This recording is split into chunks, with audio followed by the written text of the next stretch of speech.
I've watched a ton of YouTube videos from YouTube video channels that claim to know how to make the great video that will get the million views that you want. That's why you make YouTube videos. Well, not me, but a lot of people, that might be the reason, whatever reason you make a YouTube video. And I guess this video would be limited to people who have a channel and want to do something with it. So if you don't actually publish YouTube videos, you can just turn this one off because we're talking to people who do that.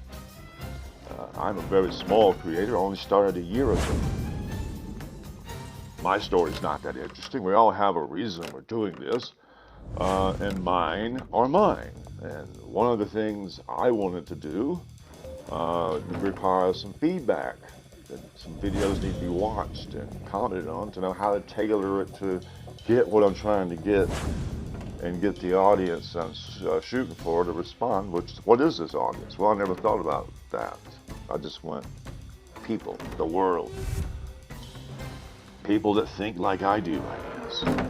Who is the target audience? Why would you pick a certain audience to target? Look, I didn't do this to make money. I've had 3 careers. My 4th one now is being me. And I'm trying to be good at that one, just like I tried to be good at all the careers I indulged in. For the record, sales, public relations, and some light broadcasting. I did that for a while, and I did some freelancing. So I've done a lot of voiceovers. Never considered myself that great at it, but my thing was I was always amazed by the Bugs Bunny guy, the guy that did 20 voices. And so when you do your own channel, if you can do more characters, you can have more versatility. So I never considered jobbing out the voiceovers. You can always make it sound the way you want. But let's get back to what we're talking about. I've watched a lot of YouTube channels that show you how to make a YouTube channel, and I go, well, I can never do that because I don't have the numbers to have credibility. Now, I'm not trying to teach you how to make a YouTube video, but that being the audience that I've drawn out and solicited, if you don't make a YouTube channel, you probably won't get much out of this.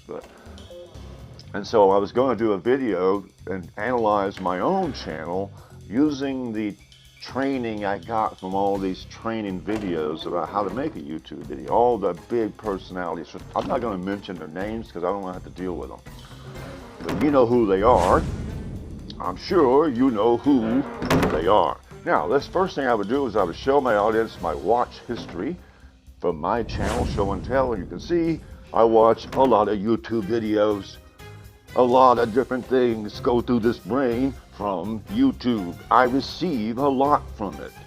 And so I felt my understanding of nature, I should give something back to YouTube for giving me so many videos that I obviously watch and watch and watch and watch and watch and watch, and I watch most of them all the way through. It seems the way I was put together. To finish something, to just stop, seems weird to me.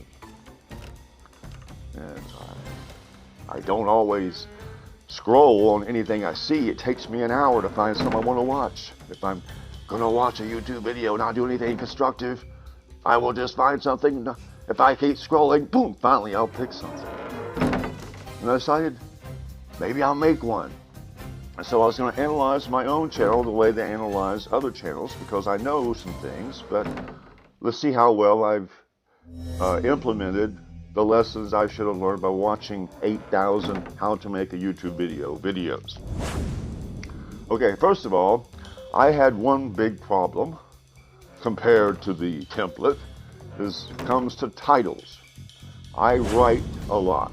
I've always written stories. I'm not published, I just like doing it. And so writing stories and writing poems, it was just something I do to kill time before they had smartphones.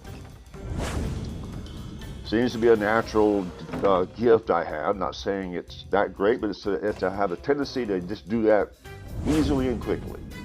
So I decided to use that. But then again, that makes your YouTube production all over the place, because the way I operate, I may be mowing the lawn, I may be washing dishes, I may be doing any number of things, and suddenly an idea comes to me, an inspiration, and I'll come down and I'll set up that microphone and I'll do the video. Sometimes I have to do some research. It may take a week, but I finish the video. And then I go back to feeding the dog, watering the lawn, and doing the things that I should do in my career of being me. And so this is a video about critiquing my own YouTube channel. So we'll just critique it as we go. So how are we doing so far? I really spent a lot of time making this intro and spent a lot of time on the audio in little tiny ways that we have to do, and it takes a lot of time. So that's the critical point, is that when we make any YouTube video, we invest a lot of our time. Not even in the idea process, just it takes a lot of time to put it together the way it has to be done. We know that, you know that, I know that. So we're all YouTube creators on this video. That's who I'm targeting. And so I'm actually targeting people like myself who don't really have the big numbers, don't know how to crack the algorithm, but we still do what we do for some reason. And we deserve an audience, so we should at least band together and listen to our own woes. But if you're a big channel, you can watch too. Maybe you can send some ideas in the comments. Because, anyway, I was going to critique my own channel the way I've seen people do other channels. I've learned a lot. You can't help it. I've watched 8,000 of these videos from multiple people telling me how to score on YouTube. That's fine. I'm going to analyze my own channel, but I'm going to make a video out of it. Why not? And so I'm going to do it the right way. So one of the problems I saw with my own channel was the titles. So I went back 3 months ago and just changed every title. Not so much to make it clickbait, but I titled in a different thought process. What was the difference? Well, before, I noticed I was titling like I was writing a book. My videos would have titles that would be appropriate for a novel, not metadata on YouTube. I still have a problem with that. I don't like that idea of having to get metadata and cram it into the title and the description. That's a pain in the neck, but it's necessary.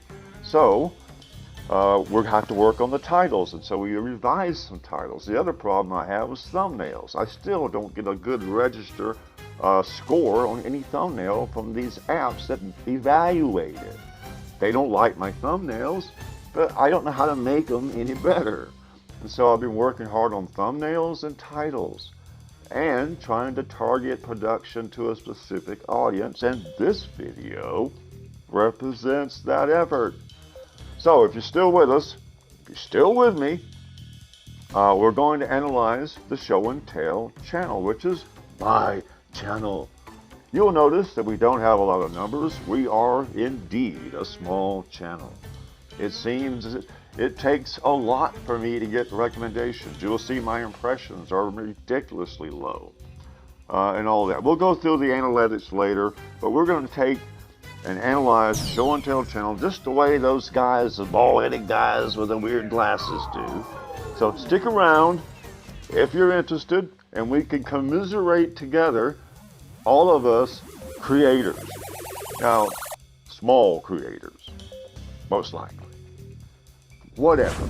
Let's get busy. Let's go analyze the Show and Tell channel.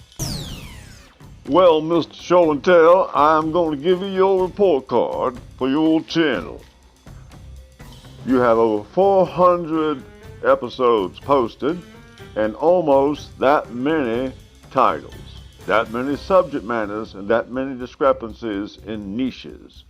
You have no information gaps in hardly any of these shows, and your older thumbnails are barely YouTube worthy. However, you have made some progress in your last 3 videos.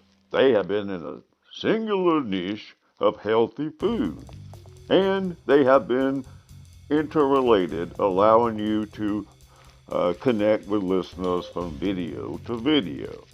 So, while you have frittered away almost 400 episodes in an errant fashion, you seem to be on track now, at least to offer your audience something of value. And that's something that all of us hope to do on YouTube. Thank you, sir, for that honest evaluation. And please support your local small YouTube creator.